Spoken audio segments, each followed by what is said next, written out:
शास्त्रीय विद्या चैनल पर सभी दर्शकों का हार्दिक स्वागत एवं अभिनंदन। आज मैं आप लोगों को तिथि के ही बारे में बताऊंगा, लेकिन आज महत्वपूर्ण वीडियो है। यात्रा की निषिद्ध तिथि, विहित तिथि एवं शुभ नक्षत्र। जब हम कहीं यात्रा पे जाते हैं, शुभ कार्य के लिए जाते हैं, कहीं हम चार धाम की यात्रा करते हैं या धार्मिक यात्रा करते हैं, महत्वपूर्ण यात्राओं के बारे में लोग पंडित जी से पूछते हैं कि पंडित जी बताइए कि कौन सी तिथि में जाऊं, कौन से नक्षत्र में जाऊं, कौन से दिन में जाऊं, योग अच्छा है कि नहीं, करण अच्छा है कि नहीं। तो पंडित जी पांचों पॉइंट को देख करके तिथि, वार, नक्षत्र, योग और करण देख करके मुहूर्त बताते हैं कि इस समय आप जाइए तो आपकी रास्ता मंगलमय होगी, आपकी यात्रा मंगलमय होगी। तो यात्रा से संबंधित इसमें आज बताया जा रहा है, जो कि अत्यंत महत्वपूर्ण है, क्योंकि हर व्यक्ति कहीं न कहीं यात्रा करता रहता है। तो कुछ जनरल यात्रा होती है, किसी काम से गए शाम को चले आए या एक आध दिन के बाद चले जाए, लेकिन कुछ शुभ यात्राएं होती हैं। तो कौन सी यात्रा हमारे लिए किस तिथि में या किस नक्षत्र में शुभ होती है, आज हम इसी के बारे में बताएंगे। तो इसको बताने के लिए मैं पहले जनरल रूप में बता दूं कि सब लिखा क्या है। ऊपर तो एक विषय वस्तु है जिस पर कि आज हम बताएंगे यात्रा में निषिद्ध तिथि, विहित तिथि एवं शुभ नक्षत्र। निषिद्ध माने उस तिथि में हमें जाना ही नहीं है। विहित तिथि माने वो मेरे लिए शुभ होगी, उसमें जाइए। एवं शुभ नक्षत्र, और कौन सा ऐसा नक्षत्र है कि जिसमें कि हम जाएं कि हमारा शुभ काम होगा। यानी इसमें तिथि और नक्षत्र के बारे में ये बताया गया है। इसके बारे में एक श्लोक भी दिया गया है शास्त्र में उद्धृत, जिसमें कि ये बताया गया है कौन सी तिथि हमारे लिए हानिकर है। इसमें शुभ तिथि की बात नहीं की गई है, अशुभ तिथि की बात कही गई है। इसके बाद जो तिथियां बच गईं वो शुभ तिथि हो गई। और नीचे क्या दिया गया, नक्षत्रों, नीचे की लाइन नक्षत्र के बारे में बता रही है। इसमें क्या बता रहा है, इसमें बता रहा है कि हमारा शुभ नक्षत्र कौन सा होता है। ऊपर अशुभ तिथियां बताई रही है ऊपर की लाइन में, और नीचे शुभ नक्षत्र के बारे में बता रहा है कि इस नक्षत्र में यात्रा करो तो आपका काम अच्छा होगा। अब ये क्या बता रहा है, इसी को हम इसमें बताएंगे कि बता क्या रहा है, क्योंकि ये शास्त्र के श्लोक हैं। इसी श्लोक के आधार पर हम निर्धारित करते हैं, जो हमारे मनीषियों ने, विद्वानों ने लिखा है, बहुत रिसर्च करके लिखा है, उसी पर हम उसी को हम जान लेते हैं कि किस दिन हमें यात्रा करनी, किस दिन नहीं करनी। तो शास्त्र हमारा क्या कह रहा है, न षष्ठी न च द्वादशी नाष्टमी नो सिताद्या तिथि पूर्णिमा अमा न रिक्ता। यहाँ अवग्रह है, इसको बोलते हैं, तो पूर्णिमा अमा, ये अमा है, न रिक्ता। नीचे की लाइन क्या है, हयादित्य मित्रेन्दु जीवांत्य हस्त स्रवो वासवैरेव यात्रा प्रशस्ता। ये श्लोक हो गया। अब इस श्लोक के माध्यम से हम ऊपरी लाइन में मैं बताया था कौन कौन सी तिथियां निषिद्ध हैं, उसमें हमें शुभ कार्य नहीं करना चाहिए। क्या बता रहा है, न षष्ठी, षष्ठी को मत करो। ये दोनों पक्षों की बात है, ये कृष्ण पक्ष और शुक्ल पक्ष दोनों की बात कर रहा है। कह रहा है न षष्ठी, षष्ठी में मत काम करो, न च द्वादशी, द्वादशी के दिन भी शुभ यात्रा न करो, क्योंकि यात्रा की ही बात इसमें बताई गई है। अगर द्वादशी लगी हो, शुभ यात्रा करना जा रहे हो तो मत करो। नाष्टमी, अष्टमी के दिन मत जाओ। नो सिताद्या, सित माने होता है शुक्ल पक्ष, इसमें दो शब्द मिला हुआ है, सित धन आद्या, माने शुक्ल पक्ष की आदि तिथि। आदि तिथि माने पहली तिथि, माने प्रतिपदा। शुक्ल पक्ष की प्रतिपदा की तिथि को और पूर्णिमा की तिथि को, पूर्णिमा के दिन भी आपकी यात्रा नहीं करनी। अमा, अमा माने अमावस्या के दिन। और किस दिन? न रिक्ता, रिक्ता तिथियों में मैं आपको नंदा भद्रा जया रिक्ता पूर्णा के बारे में वीडियो बनाया हूँ और उसमें बताया हूँ कि चौथी तिथि, नवीं तिथि और 14वीं तिथि ये रिक्ता तिथि होती है। इसमें अच्छा काम नहीं होता, इसमें उग्रवादिता का काम होता है। तो इस तिथि में भी रिक्ता माने चौथी, नवमी और चतुर्दशी के दिन हमें यात्रा नहीं करनी चाहिए, ये अशुभ तिथियां होती हैं। फिर से मैं इसमें बता दे रहा हूँ, षष्ठी, द्वादशी, अष्टमी और शुक्ल पक्ष की प्रतिपदा, पूर्णिमा, अमावस्या और रिक्ता। रिक्ता माने चतुर्थी, नवमी और चतुर्दशी, ये यात्रा के लिए शुभदायी नहीं होती हैं। इसके बाद उसी को ये नीचे एक मैंने चार्ट बनाया है, इसको हम एक लाइन पहले एक लाइन समझा देते हैं, फिर दूसरी लाइन का इधर चार्ट है, ये नक्षत्र का चार्ट है। और इतना 2 लाइन का जो है, 2 बना है जो बॉक्स बना है, ये तिथियों का चार्ट है। इसमें लिखा है निषिद्ध तिथि दोनों पक्ष, जैसा कि मैंने षष्ठी, द्वादशी, अष्टमी और वो शुक्ल पक्ष की प्रतिपदा, पूर्णिमा, अमावस्या और रिक्ता तिथि, उसी को मैंने लाइन से लिख दिया है। षष्ठी को, द्वादशी को, अष्टमी, शुक्ल पक्ष प्रतिपदा, पूर्णिमा, अमावस्या और ये रिक्ता तिथि। रिक्ता तिथि में चतुर्थी, नवमी और चतुर्दशी आई, ये निषिद्ध तिथि है, माने इस तिथि को हमें यात्रा नहीं करनी चाहिए। अगर हम यात्रा करें तो बीच में किसी प्रकार की हम समस्या में बझ जाते हैं, इसीलिए शास्त्रों में इसकी मनाही की गई है। अब हम किस तिथि में यात्रा करें? इसके बाद जो भी तिथियां बच गईं उसको मैंने साइड में लिख दिया। जैसे कृष्ण पक्ष की, जिसमें शुक्ल पक्ष की प्रतिपदा को नहीं जाना है, यहाँ इसको मैंने सीरियल वाइज लिख दिया। कृष्ण पक्ष की प्रतिपदा, द्वितीया, तृतीया, पंचमी, सप्तमी, दशमी, एकादशी और त्रयोदशी, इस दिन हमें यात्रा करें तो हमारी यात्रा मंगलमय होगी और सुखद होगी। अब शायद आपको ये तिथियों के बारे में मालूम पड़ गया होगा। अब हम नक्षत्र के बारे में बताएं, क्योंकि किसी भी मुहूर्त को बताने के लिए 5 चीज़ केवल एक जानने से नहीं काम चलेगा। उसका शुभ दिन कौन सा है, तिथि कौन सी है, वार कौन सा है, नक्षत्र कौन सा है, योग कौन, अगर वैधृति और व्यतिपात है तो उस योग में भी नहीं जाया जाता।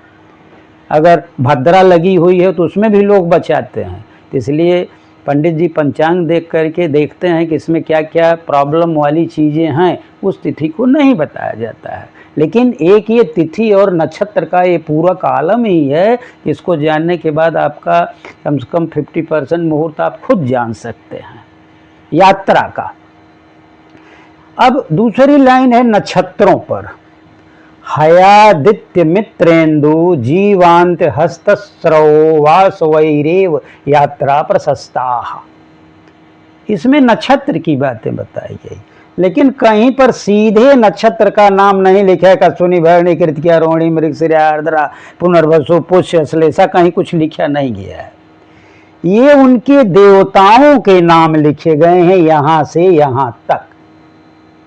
ये सब 10 हैं, 10 नक्षत्र और उनके देवता के नाम लिखे गए हैं। उन्हीं के आधार पे आपको निकालना है कि कौन सा नक्षत्र है। जैसे हयादित्य, इसमें हय और आदित्य, आदित्य दो शब्द है। है क्या होता है माने होता है घोड़ा, ये संस्कृत शब्द है। अब घोड़ा किस नक्षत्र का चिन्ह है? ये अश्विनी नक्षत्र का है। तो है माने हो गया अश्विनी नक्षत्र। आदित्य जो पुनर्वसु नक्षत्र है उसके देवता हैं अदिति। अदिति होने के कारण पुनर्वसु नक्षत्र को आदित्य भी कहते हैं। इसलिए यहाँ अदिति देवता किसके हैं? पुनर्वसु नक्षत्र के। इसलिए यहाँ पर एक हो गया अश्विनी, दूसरा हो गया पुनर्वसु। फिर आया मित्र, मित्र धन इंदु, इसमें दो शब्द है, एक होता है मित्र, दूसरा है इंदु। मित्र माने क्या होता है? मित्र सूर्य देवता को भी कहते हैं। द्वादश नाम में एक नाम मित्र भी है। एक सूर्य हो गए और दूसरे इंदु, यहाँ से आठ गुणों से गुण संधि है, मित्र धन इंदु को वो हो गया है, वो गुण संधि हो गई, अधनी बराबर ए हो गया है। तो इंदु, इंदु माने जो होता है चंद्रमा। अब चंद्रमा किसके नक्षत्र के देवता हैं? ये मृगशिरा नक्षत्र के देवता हैं। यानी ये हो गया अश्विनी, फिर दूसरा आदित्य के हो गया पुनर्वसु, और मित्र सूर्य का हो गया अनुराधा, इंदु का हो गया मृगशिरा। अब आया जीव, जीव धन अंत्य, इसमें दो शब्द मिला हुआ, जीव धन अंत्य। जीव बृहस्पति को कहते हैं। अब बृहस्पति किसके देवता हैं? कौन से नक्षत्र के? पुष्य नक्षत्र के। पुष्य नक्षत्र के देवता बृहस्पति हैं। तो यहाँ पर तो देवताओं के माध्यम से जीव तक का हो गया। डायरेक्ट नक्षत्र नहीं लिखा इस लेखक ने,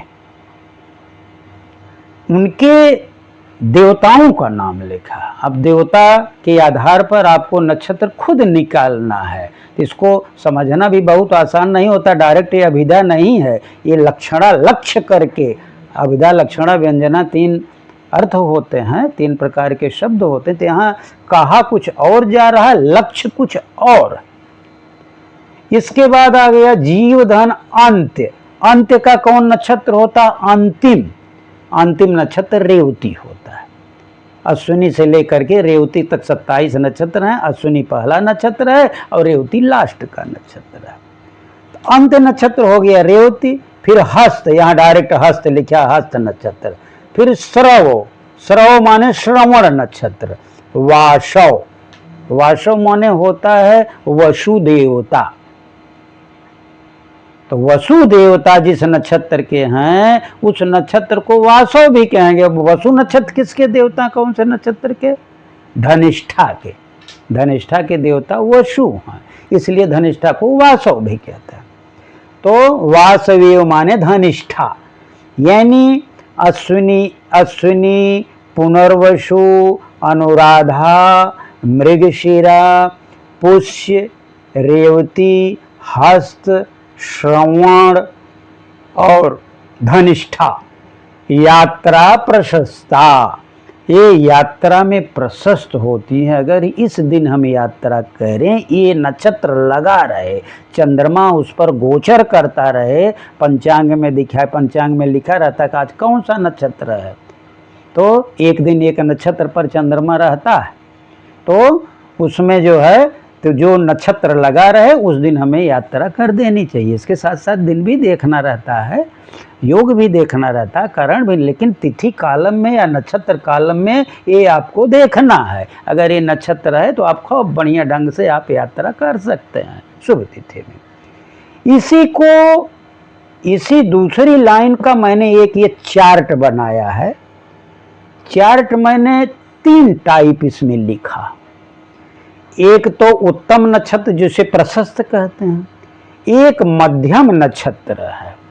मध्यम नक्षत्र में हम सामान्य कार्यों के लिए यात्रा कर सकते हैं, लेकिन महत्वपूर्ण या मांगलिक कार्यों के लिए यात्रा नहीं करना चाहिए, वो प्रभावी नहीं होगा। निषिद्ध नक्षत्र, निषिद्ध नक्षत्र माने उसमें कार्य करना ही नहीं तो बीच में कष्टकारी हो जाए, कहीं आप बुरे फंस सकते हैं। इसलिए निषिद्ध नक्षत्र से बचना चाहिए, कहीं न कहीं दुर्घटना हो सकती है उसमें। अब जो दूसरी लाइन में बताया गया उसको मैंने एक चार्ट में लिख दिया उसी टाइप से। जैसे अश्विनी था, पुनर्वसु था, तो यहाँ मैंने लिख दिया है माने अश्विनी, आदित्य माने पुनर्वसु, मित्र अनुराधा, इंदु माने चंद्रमा मृगशिरा नक्षत्र, जीव माने पुष्य नक्षत्र, फिर अंत माने रेवती नक्षत्र, फिर हस्त और श्रवण वैसे ही लिखा है, हस्त और श्रवण लिख दिया। फिर वाशव माने वसु देवता जिसके देवता हैं वो नक्षत्र माने धनिष्ठा। यानी ये जो नक्षत्र है अश्विनी, पुनर्वसु, अनुराधा, मृगशिरा, पुष्य, रेवती, हस्त, श्रवण और धनिष्ठा, ये नक्षत्र अत्यंत शुभ होते हैं।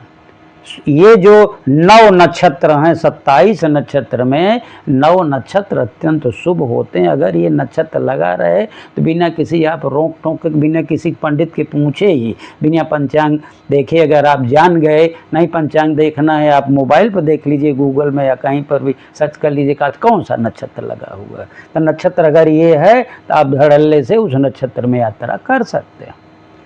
ये भी मध्यम नक्षत्र में कुछ नक्षत्र लिखा, इसमें 10 नक्षत्र हैं। मध्यम नक्षत्र में क्या किया जाता है, ये सामान्य कार्यों के लिए यात्रा की जा सकती है, लेकिन अगर कोई महत्वपूर्ण या मांगलिक कार्य है तो यात्रा ये प्रभावी नहीं होगी, आपका काम 100% नहीं बनेगा। लेकिन जनरल कार्य है, सामान्य कार्य है, तो इसमें आप यात्रा कर सकते हैं। तो इसमें कौन कौन से नक्षत्र हैं, रोहिणी, पूर्वा फाल्गुनी, उत्तरा फाल्गुनी, ज्येष्ठा, मूल, पूर्वाषाढ़ा, उत्तराषाढ़ा, शतभिषा, पूर्वा भाद्रपद, उत्तरा भाद्रपद, इसमें 10 नक्षत्र। अब अगला आया निषिद्ध नक्षत्र। इस नक्षत्र में आप शुभ कार्य के लिए यात्रा न करें तो अच्छा है, क्योंकि ये अशुभ नक्षत्र है। इसमें क्या आया, भरणी, कृतिका, आर्द्रा, अश्लेषा, मघा, चित्रा, स्वाति और विशाखा। ये नक्षत्र में आप उग्र काम कर सकते हैं, दारुण काम कर सकते हैं, मार काट का काम कर सकते हैं, लेकिन युद्ध संबंधी कार्य कर सकते हैं, लेकिन शुभ कार्य के लिए ये नक्षत्र मना किया गया है, नहीं तो कुछ न कुछ रास्ते में दिक्कत हो सकती है। तो ये यात्रा जो है इस नक्षत्र में कष्टकारी होगी, ये दुर्घटना कारक हो सकता है। इसलिए इस नक्षत्र में अगर ये चंद्रमा उस दिन गोचर कर रहा हो, गोचर माने होता है कि चंद्रमा उस दिन उस नक्षत्र पर चल रहा हो। पंचांग में दिया रहता है कि आज कौन सा नक्षत्र है, कौन सा नक्षत्र माने चंद्रमा उस पर चल रहा है, तो उस दिन उस नक्षत्र पर आपको शुभ यात्रा नहीं करनी चाहिए। और भी बहुत यात्रा में नक्षत्रों के बारे में देखा जाता है। ये तो एक मतलब बहुत अच्छी जानकारी के लिए मैंने दिया, क्योंकि यात्रा सब लोग करते रहते हैं। इसमें नक्षत्र सूल भी देखा जाता है। कोई अगर जिस नक्षत्रों की दिशाएं होती हैं उस पर मैं बाद में वीडियो बनाऊंगा, क्योंकि ये तिथि से रिलेटेड था इसलिए मुझे ये बनाना पड़ा, क्योंकि तिथि क्या मेरा ये जान लीजिए सीरीज चल रहा है।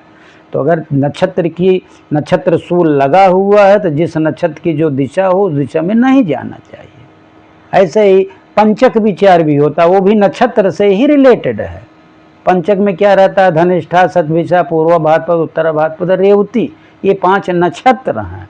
इसमें दक्षिण दिशा की यात्रा शास्त्रों में मना किया गया है। इसलिए वो सब चीज़ें जब मैं नक्षत्र का विस्तृत बताऊंगा तो उस पर वीडियो बताऊंगा। लेकिन आज यात्रा की निषिद्ध तिथियां और कौन सी विहित तिथि है और कौन से शुभ नक्षत्र हैं, कौन से मध्यम नक्षत्र हैं, कौन से निषिद्ध नक्षत्र हैं कि हम न कार्य करें, और कौन सी तिथियां हैं कि उसमें हम शुभ का यात्रा न करें, और कौन सी तिथि है कि उसमें हम शुभ यात्रा करें, आज इस पर मैंने प्रकाश डाला। शायद आपको समझ में आ गया होगा। इसी के साथ मैं अपनी वाणी को विराम देता हूँ। आप लोगों का बहुत बहुत धन्यवाद एवं आभार।